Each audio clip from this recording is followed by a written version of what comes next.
Thank you very much, Bill. The advancement of the slide is here. Yes, sorry. Let's get this. Terrific. Well, it's a privilege, and thank you for inviting me, Bill. And it's a privilege to be in the room, and I'm also learning a lot, having heard the previous speakers. So this talk is about the scoliosis surgery, and I promise not to show any gruesome photos. I do want to acknowledge Ian Terode in the beginnings, as Bill mentioned that Ian was first of all going to be giving this talk. And I've had an 18-year association with this man who I learned a great deal from. And he's certainly kept this little fire going of research in the area of Rett syndrome together with Jenny Downs. And it was a surprise to me to learn just how much he'd been doing quietly after hours, long into afternoons and evenings, ticking away at some pretty serious research into this area. So I really, although I have had the privilege of looking after quite a number of children and families with Rett syndrome, and I recognize some faces in the audience, what I know I learned from this man. And so just to come back to a few little definitional things, just so that we're all on the same page, and forgive me if I'm covering stuff that you already know. Scoliosis describes a sideways bend to the spine, and it almost always involves a twist, a rotational twist to the spine as well. And it's always abnormal. There are other curves in the spine which are normal curves. So those two terms are kyphosis and lordosis. So when we stand in a normal standing posture, we have a lordosis, or backwards bend to our neck and our lumbar spine, and we have a bit of a kyphosis, or forward bend to our thoracic spine. And these can be abnormal as well, and they can actually be a little bit more exaggerated or more severe than what should be there. So this is a spine, and you'll see descriptions, and you have seen already in the talk by Mayer about the Cobb angle, the angle that we use to measure the curve in a spine. So a Cobb angle is just an angle measured in degrees, measured between the spine that's bent in, the vertebra that's bent in one direction versus the vertebra that's bent in the other direction. And it's simply an angular measure. And in the spine, we simply go for what are the two vertebrae that are angled the most versus the other, and that describes the curve. Now you can see there's lots of bones making up a spine, so there's about 33 vertebrae there. And there can be lots of little angles, or there can be one big, long, big angle between them. And each of those bones is a little growing unit in a child. Just like your thigh bone is one long bone, it has a growth plate on each end. And each of those vertebrae has a little growth plate at the top and the bottom of it. So you now know about the Cobb angle, and that's how we measure it on a spine X-ray. Hopefully that projects okay. But there's other things that we look at, including the shoulder tilt and the degree to which somebody is off balance. A line drawn from their neck drops straight down. How far off the midline is that? So neuromuscular scoliosis, Rett's, is certainly a potent cause of a curve, and it belongs in a category of conditions that cause scoliosis. Why does it start, and why does it get worse? Well, the root causes, we've already learned about the genetic a bit today, but the root causes in terms of what causes the scoliosis are weakness of muscles, lack of motor control, and muscle spasticity, or increased tone, and muscle contractures. And then there are causes for the curve keeping on getting worse. And the big causes are the asymmetric force on on the spine. And the big forces are two big ones that we can't turn off, are gravity and growth. And they are very potent causes of the curve continuing to get worse. And then there's also the neurological deterioration and muscle tone and contracture. So here's my little schema of those little vertebrae with the growth plate at the top and the bottom represented by the red. And the greens are the little discs in between the vertebrae. When there's asymmetric force, the big arrows are stronger on one side than another. That's gravity pushing down. Once there's already a curve, that starts to affect those growth plates so that they are now not growing normally. The growth plates that are on the inside of the curve, the concave side of the curve, are getting more pressure than the outside. And as a result, we actually get a change in shape to the bone. So ultimately, curves that start out being very flexible, and we saw some examples in the physiotherapy talk there of flexible curves that are still able to be pushed to a straighter position. Ultimately, with these asymmetric forces, things start to become a bit stiffer, and it actually genuinely changes the shape of the bone. So instead of having little square-shaped bone, we have more oblong shape, or what's the geometric term? It's escaped me for a moment. Pentagons. The age of presentation is variable in Rett syndrome, and the principal signs that we see in looking at someone is the curvature itself, which you can sort of see in this photograph. Hopefully the light's improved a bit there so you can actually see that. And that often, the twist of the spine creates some prominence of the ribs, or if it's lower down, the prominence of the lumbar muscles lower down. And that's actually not the muscles bulging out, but it's actually the underlying bone of the spine pushing the muscles. And then the shoulder asymmetry and the pelvis tilting are the other features that you can see. And then Rett syndrome has particular features that are a little unique to it. In Rett, so we understand that there's an element of progression that isn't present in some neurological conditions that cause scoliosis. And it's a particular feature of Rett's that they tend to get very stiff very early on in the progression of scoliosis. And sometimes the onset is very early, and we'll see in some slides just how quickly that can be. And we saw in the physiotherapy presentation ages onset as early as 5 years of age. And there's a particular feature of fairly soft bone or osteoporosis, and usually very difficult or post-operative recovery. So here's some onset of scoliosis figures, and this is the work of Jenny and Ian showing that in the Australian population, 25% had developed a bit of a curve by 6 years of age.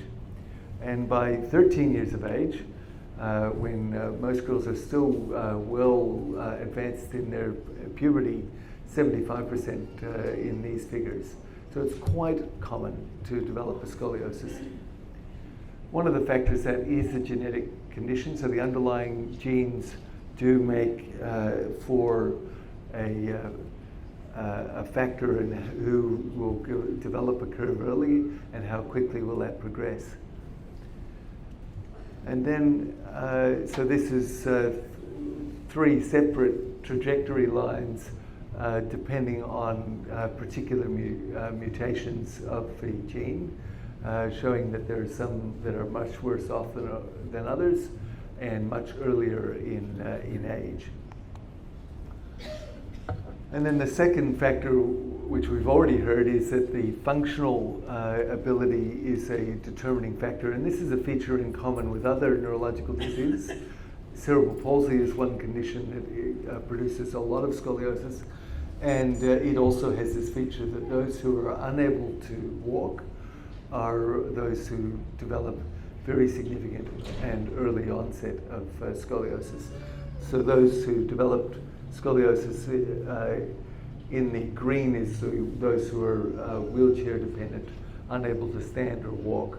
And the yellow line is a deteriorating condition, and the blue and red lines are independent and assisted walking. And you can see a very stark difference between those who are capable of walking and those who are not. But it's a very individual condition, and these were the real tracks of real patients, and not everybody's going to follow that nice, neat little curve.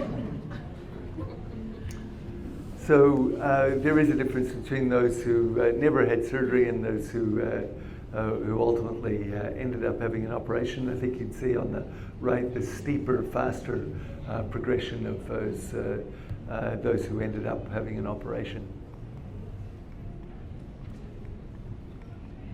And so 75% developing scoliosis is a very high figure, and so this raises the first point of management of keeping a vigilant eye out for the development of scoliosis. So I absolutely agree with the other speakers that regular observation is the first step, and then intervening at that stage right away. And X-ray of clinical concern. And just a little note about X-rays, that X-rays are a little snapshot in time. It's incredibly difficult to get a photograph that looks exactly the same each time, even of yourselves, and it's even more difficult to get a child to sit in exactly the same way every single time.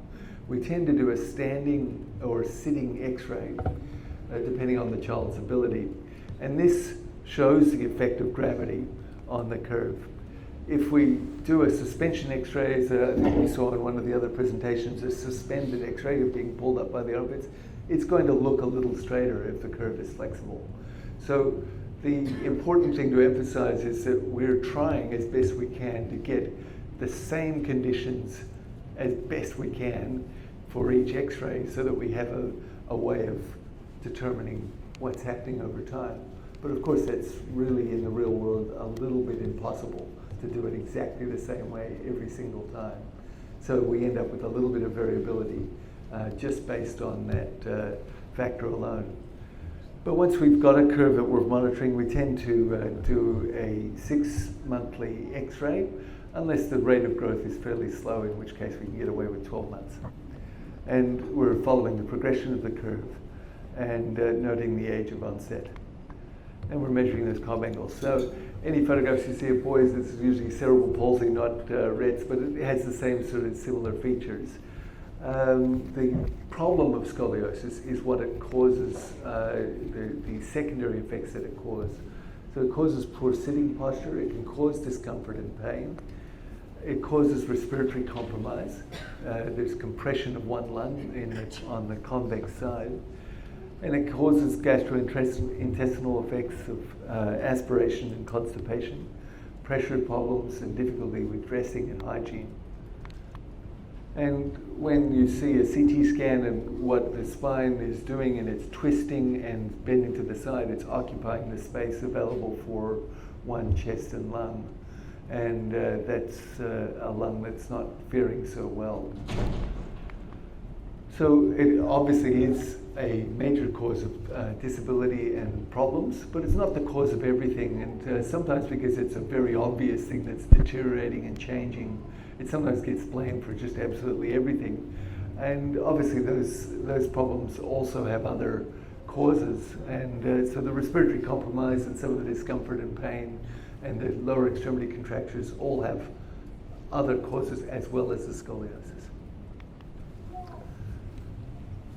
Non-operative or conservative treatment for the scoliosis is important, and we've already heard some talks about that. We want to maintain flexibility and a strong body and a functional body as long as possible, and we still don't really have hard evidence of what works and what doesn't work, and it's very hard to accumulate this evidence. But I'm going to quickly address some bracing, stretching, and structural things before getting onto the surgery. So the problem with these things is that the factor of time has already been mentioned. this is a 24/7 problem of gravity and growth, and the things that we can do often are way less time than that. So I think that the wheelchair very often is a brace. It is an important structural support to the sitting position, but I really like seeing other methods of keeping spine straight. But sometimes it feels like you're really pushing weight uphill trying to get that, keep that spine in a straightened position. Physical management of keeping kids bending and flexible, I strongly support, even though it's really hard to accumulate the evidence. Bracing is a particular issue. We do use braces in other scoliosis, usually much more flexible curves. In people who are able to stand, it's much easier. When you sit, it's very difficult to use a brace. It tends to ride up. It tends to come up under the armpits. It tends to be a bit more discomforting and a bit harder to manage the pressure areas and those sort of things. So it is tricky. And it does create some discomfort of its own and some respiratory compromise of its own. So it's a really, there are pros and cons to bracing. But it may help to delay the onset of scoliosis, the progression. Sleep positioning, I think, is a major challenge. There's obviously other factors that are going on during sleep of aspiration and potential for breathing difficulties. So these need to be treated with caution, but I think keeping a spine straight at all times around the clock is a good idea. So we'll get on to the surgery. This is still ends up being a problem down the track for a lot of kids, so we ought to talk about it. There's two aims in the surgery. The first aim is to get the curve straighter, and the real aim is really to get the spine well balanced, and by that I mean the neck centered over bottom and the shoulders level and the pelvis level. In between doesn't matter so much if those factors are all kept in a line. And so to achieve that, often in the surgery what we need to do is release everything that's got extremely tight. Joints have got jammed together and things have become tight. Sometimes the curve is so severe and the child is young, we need to approach the spine from the front through chest in order to get to the discs and remove the discs to take away yet another factor that's got too tight. And then the second aim of the surgery is to hold that still so it doesn't get bent anymore and it stops the progression. And that's what the bone fusion or bone grafting is all about. Because even with strong stainless steel or titanium rods, eventually metalware fatigues and breaks when it's subject to movement. So we need to eliminate movement in the spine surgery. And in doing that, we run some risks. It's a very big operation in a child who's got some medical problems. Infection is common and respiratory failures are difficult, and there's very often a need for ICU. The bone is soft, so metal can pull away from bone. Things can fail to fuse. We can injure a nerve or a spinal cord, and the ultimate risk is that some children may pass away through this surgery. The hospital stay these are the figures from the study that showed just how common these things are. Respiratory really tops the list, and about 40% of the time that we have some respiratory difficulty through an operation like this. And in Rett's, it's the thickened secretions and the difficulty clearing those. It's a big factor. So that also leads to quite a frequent return to ICU. Injury to spinal cord there was only just 1%, and it is a rare but important complication that can further make life difficult afterwards. So the decision making for a spine surgeon is about weighing up what are the risks of leaving things as they are versus the risks of doing something about it now. And in that, I want to sort of I suppose this window of opportunity that we have, a child who develops a scoliosis early, really our threshold for operation is we're starting to think about doing an operation around 50 to 60 degrees. It's actually preferable to have a spine that's still flexible, that can keep on, that we can easily get back to a straighter position. When we're getting upwards of 90 to 100 degrees, things are getting quite difficult. Not impossible, but getting quite difficult to get back to meeting the aims that I described at the first aim of getting back to a balanced seated position. So that's a window of opportunity, and you can see that for a child whose onset is at age 5, we really only maybe have, we need to be getting in there at maybe 9 or 10 years of age in order to be really getting in at a time where it's possible to get through and sail through all right. And that has growth implications for the whole trunk and growth implications for the lungs. So it's possible to be too early and it's possible to be too late. In the consent process, families are very important in this, and the parental decision making, I think, is difficult. And I think one of the aspects of that difficulty is the role of deciding in the place of another. That really you can't, although the caregivers are the people who have the best insight, I believe, into the child and what their best interests are. Even so, it's fraught with difficulty. And the comments of one parent, we were making a decision on her behalf. It wasn't her decision. She hadn't really been consulted. And I think that does create difficulties for family. There's all sorts of emotions that go into that decision. Is it the right thing to be doing? Obligation, perhaps guilt, perhaps a sense of relief also in being able to do something. So many children have had scoliosis who have Rett syndrome, and this was a review of, this is I think 2006 numbers of 54 patients who underwent scoliosis surgery in Australian hospitals, and about more than half of them had just had a single approach from the back. About a third of them had had both an anterior and a posterior approach. That means going to the front and then going to the back, doing a more extensive surgery. And that's most likely to be done because of a much stiffer curve. And anterior only was 10%, and I think that is not something that we would really advocate in Rett syndrome, to be going for a short fusion. It rarely would be successful. The spine surgery results, the literature sort of suggested that there's some improvement of spinal symmetry in sitting, that there's stabilization of the respiratory and digestive problems. But there's been more recent data that comes from the collection of data from Jenny and Ian that's much stronger evidence. And this was a group of now 97 patients who've undergone surgery, compared with 45 who did not have surgery, but were equivalent in their severity of curve.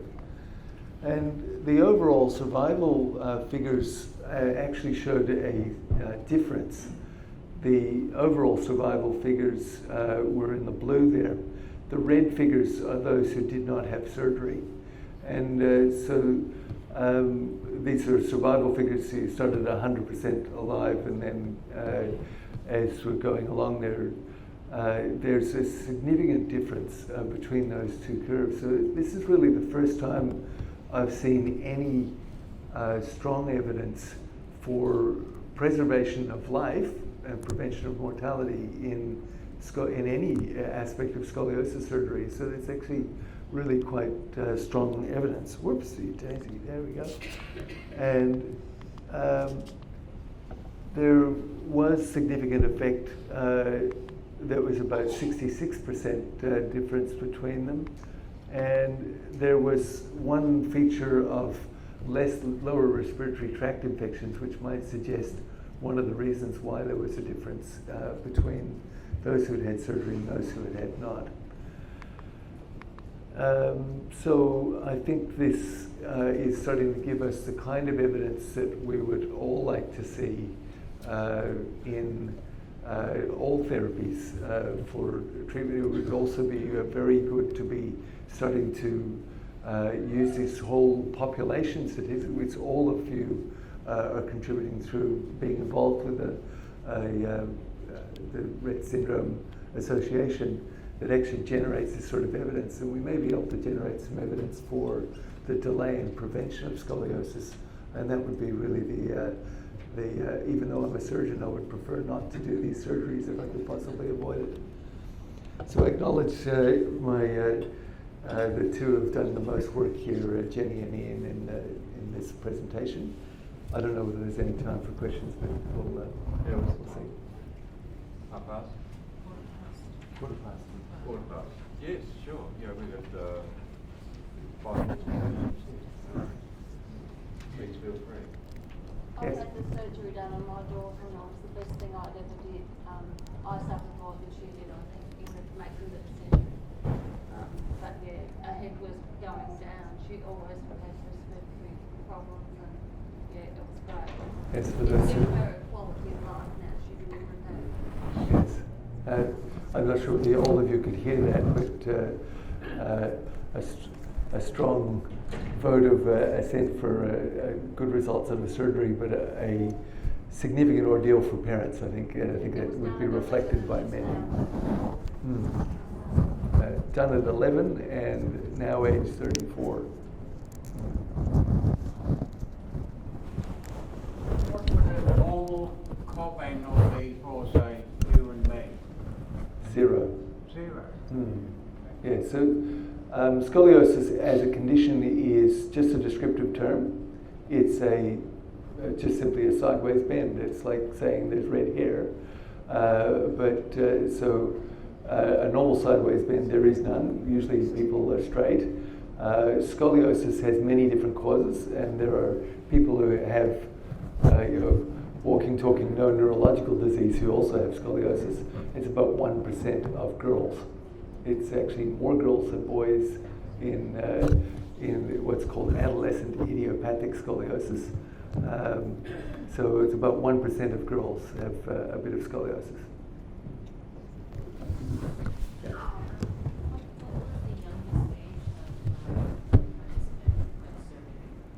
The youngest age that I've been involved with is 9 in severe scoliosis, and that fraught decision of it's already very severe and already very stiff, and weighing up.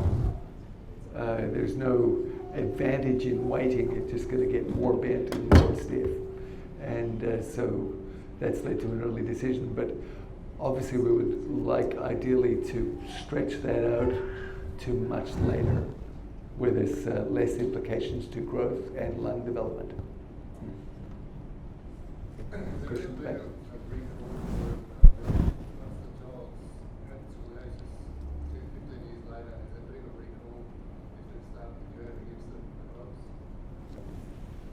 So the question is about progression of curves after the spine has already been fused. The usually the usual thing would be not, because if the spine fusion is successful, it eliminates the possibility of growth or change to rebend within the curve. The ways in which a curve could continue to progress in that very young patient of 9, if we were unable to do an anterior surgery, there's still potential for parts of the spine to keep on growing in the front part of the spine and not in the back, and that could cause some continued twisting movement. That's a phenomenon called crankshaft, but that is a mechanism by which things could curve. Also, curves that have not been fused could also progress. That's why I mentioned about anterior surgery.